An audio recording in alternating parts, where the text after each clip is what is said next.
के अंदर हम कंपाउंड इंटरेस्ट के दो प्रकार के क्वेश्चंस करेंगे, जिनके अंदर हमें दर और समय दे रखा होगा। पहले प्रकार के क्वेश्चन के अंदर हमें मूलधन, कुल धनराशि यानी कि मिश्र धन और कंपाउंड इंटरेस्ट में से तीन में से कोई एक चीज़ हमें दे देगा और इसके माध्यम से हम दूसरे दो डाटा हम निकाल सकते हैं। पहले प्रकार तो ये हो गया। और दूसरे प्रकार के क्वेश्चन के अंदर हमें दर दे देगा और समय दे देगा, लेकिन इन तीनों चीज़ों में से किन में से, मूलधन, कुल धनराशि और कंपाउंड इंटरेस्ट में से कोई भी चीज़ ना दे करके अदर चीज़ हमें दे देगा। जैसे 2 वर्ष का कंपाउंड इंटरेस्ट या 3 वर्ष का कंपाउंड इंटरेस्ट दे देगा और हमें अंत में पूछेगा कि मूलधन, कुल धनराशि या कंपाउंड इंटरेस्ट क्या होगा। तो इसको हम सोल्व करते हैं। पहला टाइप का क्वेश्चन है, इसमें दे रखा है रेट दे रखी है 16 से 2/3%, समय दे रखा है 2 वर्ष, कुल धनराशि यानी मिश्र धन दे रखा है 1470, मूलधन हमें निकालना है। दोस्तों दर को हम फ्रैक्शन के अंदर बदल लेंगे, ये हो जाएगा 1/6। दोस्तों यहाँ पर 6 क्या है, 6 मूलधन है, 1 क्या है, इंटरेस्ट है। तो मिश्र धन हो जाएगा, 6 में 1 जोड़ देंगे, ये हो जाएगा 7। 7 क्या है, मिश्र धन।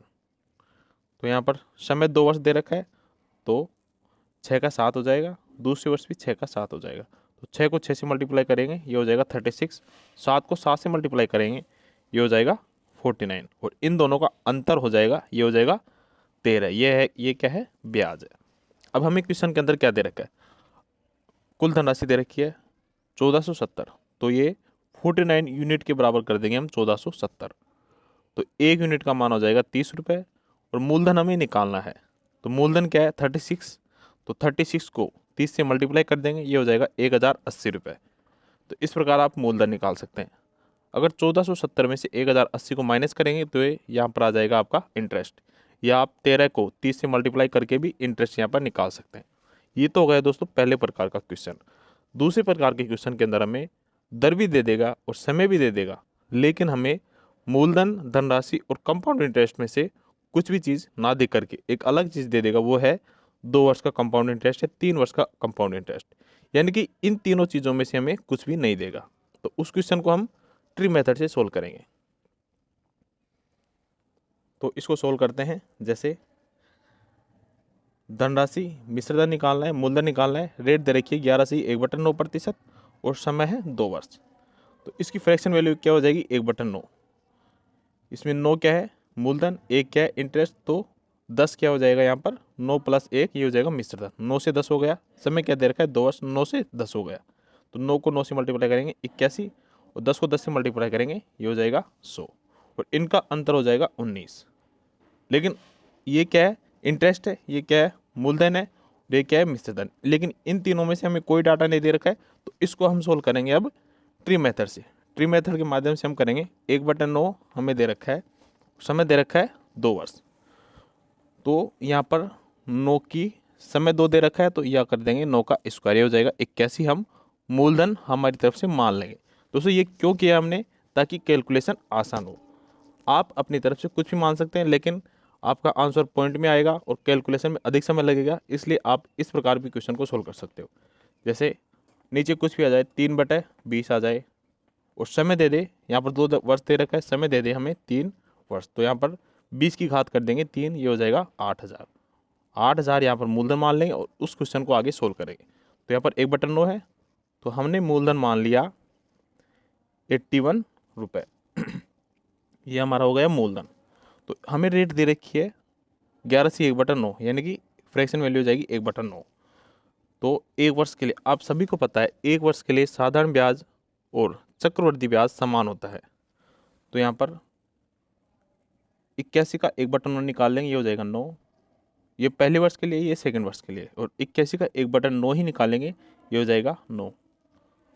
तो ये हो जाएगा दोस्तों 2 वर्षों का ब्याज, साधारण ब्याज। और ये ब्याज, चक्रवर्ती ब्याज के अंदर ब्याज के ऊपर ब्याज मिलता है, तो हम 9 का भी 1/9 निकालेंगे, ये हो जाएगा 1। अब आपको पता है हर वर्ष साधारण ब्याज समान होता है, साधारण ब्याज समान होता है। तो यहाँ पर चक्रवर्ती ब्याज हमें, ये पहले वर्ष का है और ये दूसरे वर्ष का है, तो पहले वर्ष का चक्रवर्ती ब्याज भी 9 ही होगा और साधारण ब्याज भी 9 ही होगा। और दूसरे वर्ष का चक्रवर्ती ब्याज हो जाएगा 9 में 1 जोड़ देंगे, तो दोनों वर्षों का ब्याज हो जाएगा 9 + 8 + 1, ये हो जाएगा 19। ये हो गए चक्रवृद्धि ब्याज। बल्कि हमें पूछे कि 2 वर्षों का साधारण ब्याज क्या होगा, तो 9 में 9 को जोड़ देंगे, हो जाएगा 18। और इन दोनों का अंतर क्या होगा, तो आप ऐसे बोल सकते हो एक इसका अंतर है, या आप ऐसे बोल सकते हो कि 9 और 9 18, और 9 9 और 1 यानी 19। 19 में से 18 को माइनस कर देंगे तो भी आप निकाल सकते हो कि compound interest minus simple interest equal to हो जाएगा 1। अब हमें क्या बोला है क्वेश्चन के अंदर कि 2 वर्ष का कंपाउंड इंटरेस्ट, 2 वर्ष का कंपाउंड इंटरेस्ट यानी कि ये हो जाएगा 9 में 1 जोड़ देंगे, ये हो जाएगा 10। 10 हमें क्वेश्चन में निकाला है और दे क्या रखा है हमें 70 रुपये, तो 10 यूनिट इज इक्वल टू 70 हो जाएगा। 1 unit is equal to 1 unit का मान आ जाएगा हमारे पास 7। और हमें क्वेश्चन के अंदर क्या बोल रहे हैं, मूलधन निकालना है और धनराशि निकालनी है। तो मूलधन के लिए मूलधन हमने क्या माना है 81 माना है, तो 81 को 7 से मल्टीप्लाई कर देंगे, ये हो जाएगा 567 रुपये हमारा मूलधन हो गया। और धनराशि निकालने के लिए हम मल्टीप्लाई कर देंगे 7 को 100 से, ये हो जाएगा 700 रुपये हमारा मिश्र धन हो गया। ये दोस्तों 2 वर्ष के लिए दे रखा है। अब हमें सोल्व करते हैं कि 3 वर्ष के लिए हमें दे रखा हो तो उसको कैसे सोल्व करेंगे। ये समय दे रखा है 3 वर्ष, ये दोस्तों ये ट्री मेथड है। अगर दोस्तों कोई समय पूरा नहीं दे रखा हो, जैसे 2 वर्ष 7 माह, या 7 माह की जगह 330 दिन या कुछ भी दे दे, यानी कि समय पूरा नहीं दे रखा हो वर्ष के अंदर, तो उसको भी कैसे सोल्व करेंगे इसके अंदर देखेंगे। जैसे यहाँ पर देख सकते हो आप, यहाँ पर समय दे रखा है 1 वर्ष 73 दिन। सबसे पहले 3 वर्ष वाला देख लेते हैं। मूलधन हमें निकालना है, समय दे रखा है 3 वर्ष, रेट हमारी 15% है, और compound interest minus simple interest दे रखा है 170 रुपये। तो रेट है 15%, इसको फ्रैक्शन में चेंज करेंगे, ये हो जाएगी 7/20। तो इसको अब 7/20 है, हम मूलधन क्या मानेंगे, तो ये हमें दे रखा है 3 वर्ष, तो 20 का हम करेंगे घात 3, तो 20 की घात 3 करेंगे, ये हो जाएगा 8000। हर के अंदर दोस्तों जो मान होगा उसका हम घात लगा देंगे जितना समय होगा, तो हो जाएगा 8000, ताकि कैलकुलेशन आसान हो जाए। तो 8000 हम मूलधन मान लेंगे। अब इसको सोल्व करेंगे पहले वर्ष के लिए, दूसरे वर्ष के लिए और थर्ड वर्ष के लिए। तो 8000 का 3/20 हो जाएगा 1200। दूसरे वर्ष के लिए भी 8000 का 3/20 हो जाएगा 1200, ये हो जाएगा 1200। ये है दोस्तों साधारण ब्याज। साधारण ब्याज हो जाएगा 1200 + 1200 + 1200 हो जाएगा 3600 हमारा हो जाएगा साधारण ब्याज। लेकिन आपको पता है यहाँ पर साधारण ब्याज नहीं है, ये कंपाउंड इंटरेस्ट है। तो कंपाउंड इंटरेस्ट के अंदर ब्याज के ऊपर ब्याज लगता है। सबसे पहले 2 वर्ष का निकालते हैं इसमें, तो इसको हम अलग करते हैं इस पोर्शन को। सबसे पहले 2 वर्ष का देखते हैं। तो पहले वर्ष कंपाउंड इंटरेस्ट और सिंपल इंटरेस्ट समान होगा, तो ये हो जाएगा 1200। दूसरे वर्ष तो ये साधारण ब्याज तो 1200 जाएगा, लेकिन कंपाउंड इंटरेस्ट क्या होगा, तो ये 1200 के ऊपर भी हमारा ब्याज लगेगा, और उसको जोड़ देंगे सिंपल इंटरेस्ट के अंदर, वो हो जाएगा हमारा कंपाउंड इंटरेस्ट। यानी कि 1200 का 3/20%, यानी 1200 का 3/20 हमें निकालना है। तो 1200 का 3/20 निकालेंगे, ये हो जाएगा 180। अब हमें क्वेश्चन के अंदर बोल रहा है कि 2 वर्ष का कंपाउंड इंटरेस्ट क्या होगा। तो हमारे यहाँ पर 2 वर्ष का कंपाउंड इंटरेस्ट क्या होगा, ये दूसरे वर्ष का है। दूसरे वर्ष का कंपाउंड इंटरेस्ट ये हो जाएगा 1200 + 180, यानी कि 1380 दूसरे वर्ष का कंपाउंड इंटरेस्ट है।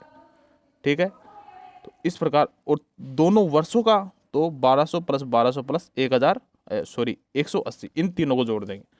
इस प्रकार आप 2 वर्ष का निकाल सकते हो। अब हमें दे रखा है 3 वर्ष का, तो हम ब्याज के ऊपर ब्याज लगाएंगे। 1200 1200 1200 निकाल लिया। ठीक है, अब 1200 के ऊपर भी ब्याज लगेगा, और फिर 1200 के इसके ऊपर भी ब्याज लगेगा, और इसके ऊपर भी ब्याज लगेगा। 1200 तो हमारा दे रखा है, ठीक है। 1200 का 3/20%, 3/20 ये हो जाएगा 180, और फिर इसका भी 3/20 निकालना, ये हो जाएगा 180। फिर ब्याज के ऊपर भी ब्याज लगता है कंपाउंड इंटरेस्ट के अंदर, तो 180 का भी 3/20 निकालेंगे। जो भी हमारा यहाँ पर मान होगा उसका 3/20 निकालेंगे। ठीक है, और ये पहले वाले वर्ष का भी।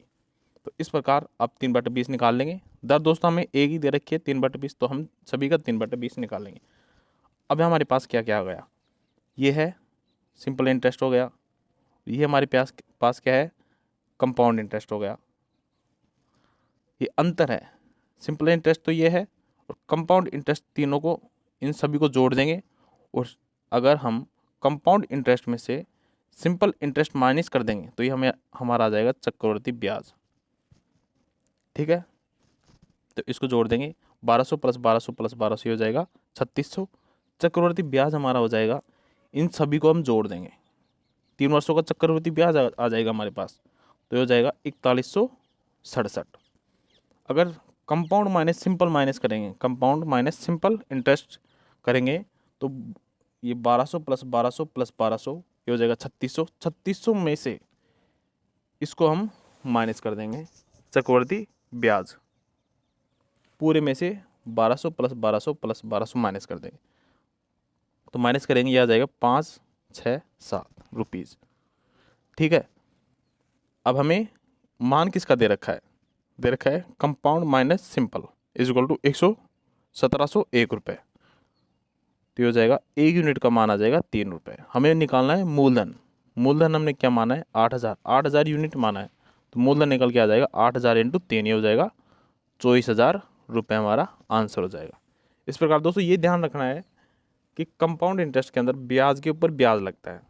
तो सबसे पहले इसमें देखोगे आप कि जो हर में होगा उसका समय से घात कर देंगे, फिर हमारा मूलधन निकल के आ जाएगा। फिर इसमें 3 वर्ष दे रखा है तो 3 में अलग अलग निकालेंगे, एक बार 3/20 3/20 3/20। 1 वर्ष का लिए बोलता तो 1200 ही हमारा सिंपल होता और 1200 हमारा कंपाउंड होता, सेम होता दोनों। 2 वर्ष के लिए बोलता तो ब्याज के ऊपर ब्याज निकालते तो 180 को और हम जोड़ देते। 3 वर्ष के लिए बोलता तो इसके ऊपर भी ब्याज लेंगे, इसके ऊपर भी ब्याज लेंगे और इसके ऊपर भी हम ब्याज लेंगे, फिर इनको जोड़ देंगे। ये हो जाएगा हमारा सिंपल इंटरेस्ट तो हो जाएगा 3600 और कंपाउंड इंटरेस्ट हो जाएगा 3600 में ये नीचे वाली मान होंगे ना, ये तो हो जाएगा सिंपल इंटरेस्ट और इस सभी मानों को जोड़ देंगे तो ये हो जाएगा कंपाउंड इंटरेस्ट। अगर ये तो कंपाउंड है और कंपाउंड में से सिंपल माइनस कर देंगे तो हो जाएगा इनका अंतर निकल के आ जाएगा, ये इनका अंतर है, ये हमें ध्यान रखना है अंतर का। और जो वैल्यू अब यहाँ पर कौन कौन सी वैल्यू आ गई, ये तो सिंपल की वैल्यू आ गई, एक कंपाउंड की वैल्यू आ गई और ये इनका अंतर आ गया। और अब क्वेश्चन के अंदर क्या दे रखा होगा उसको हम बराबर कर देंगे और हमारा मान निकाल लेंगे। ये था दोस्तों अगर हमें समय पूरा पूरा दे रखा हो। अब यहाँ पर देख सकते हो समय पूरा नहीं दे रखा है, जैसे 1 वर्ष 73 दिन दे रखा है, तो कैसे निकालेंगे। मूलधन दे रखा है हमें 1800, रेट हमें दे रखी है 16/2/3%। कंपाउंड इंटरेस्ट हमें निकालना है, रेट क्या है 16/2/3%। इसका हम कर देंगे फ्रैक्शन करेंगे तो ये हो जाएगा, रेट हमारी हो जाएगी फ्रैक्शन के अंदर 1/6। 1/6 समय हम दोस्तों 1 वर्ष 73 दिन दे रखा है तो हम इसको 73 दिन को एक पूरा वर्ष मानेंगे, यानी कि 6 का स्क्वायर कर देंगे, ये हो जाएगा 36। फिर लास्ट में हम 1 वर्ष को 1 वर्ष माना है उसको 73 दिन के बराबर करके सोल्व कर लेंगे, यहाँ पर देख सकते हो आप। ठीक है, तो ये हमारा हो जाएगा 36, इसका 1/6 हो जाएगा, इसका 1/6 हो जाएगा। दूसरे वर्ष के लिए ब्याज का ब्याज मिलेगा तो 6 का भी 1/6 ये हो जाएगा 1। अब हमारे पास ये जो निकल के आया है 6 और 1, ये क्या है 365 दिन का निकाला है, लेकिन हमें क्वेश्चन के अंदर क्या दे रखा है 73 दिन का, तो ये 365 दिन का है लेकिन हमें 73 दिन का निकालना है, तो हम 7 6 प्लस 1 7/365। ठीक है, ये तो 365 दिन का हो गया। अब हमें 73 दिन का निकालना है तो 73 से मल्टीप्लाई कर देंगे, यानी कि 7/365 करेंगे, ये तो हो जाएगा 1 दिन का और इसको 73 से मल्टीप्लाई कर देंगे तो ये हो जाएगा हमारा 73 दिन का, तो हमारे पास आ गया 1.4। ठीक है, तो 1 वर्ष और 73 दिन का चक्रवृद्धि ब्याज हो जाएगा हमारे पास 6 को और 1.4 को जोड़ देंगे, ये हो जाएगा 7.4 रुपये और 36 यूनिट इज इक्वल टू कर देंगे। ये हमें दे रखा है मूलधन हमें 36 माना और ये हमें दे रखा था क्वेश्चन के अंदर 18,000, तो 36 यूनिट इज इक्वल टू 18,000, तो 1 यूनिट का मान आ जाएगा हमारे पास 500। अब हमें क्या निकालना है कंपाउंड इंटरेस्ट निकालना है, तो कंपाउंड इंटरेस्ट क्या आया था हमारे पास 7.4। तो दोस्तों ये हमने क्यों किया, ये कंपाउंड इंटरेस्ट निकालने के लिए किया था। ठीक है, तो 7.4 को 500 से मल्टीप्लाई कर देंगे, ये हो जाएगा 3700 रुपये हमारा कंपाउंड इंटरेस्ट निकल के आ जाएगा। इस प्रकार दोस्तों आप ट्री मेथड के माध्यम से किसी भी क्वेश्चन को सोल्व कर सकते हो। धन्यवाद, मिलते हैं नेक्स्ट वीडियो में।